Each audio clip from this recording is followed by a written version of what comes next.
जी बिस्मिल्लाहिर्रहमानिर्रहीम।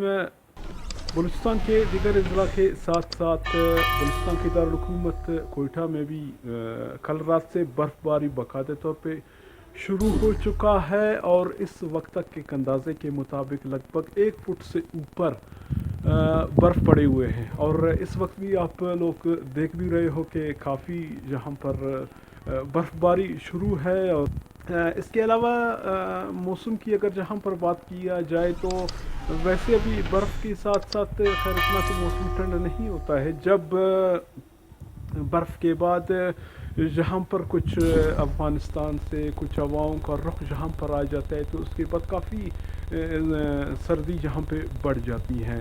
तो अभी जहाँ पर निज़ाम ज़िंदगी है या ट्रैफिक है, वो काफ़ी सब चीज़ मुतासर हो गए हैं। जो बलूचिस्तान के बड़े बड़े शराए हैं, जिसमें कोयटा से कराची, कोयटा से तफ्तान या कठमंडू रोड, या चमन से अफ़गानिस्तान, चमन से कोयटा, ये रास्ते सब बाकायदा तौर पे ये सब अभी बर्फ़बारी की वजह से बंद हो गए हैं। और हुकूमत काफ़ी कोशिश कर रहे हैं कि इन बड़े बड़े शहरों को खोलने की।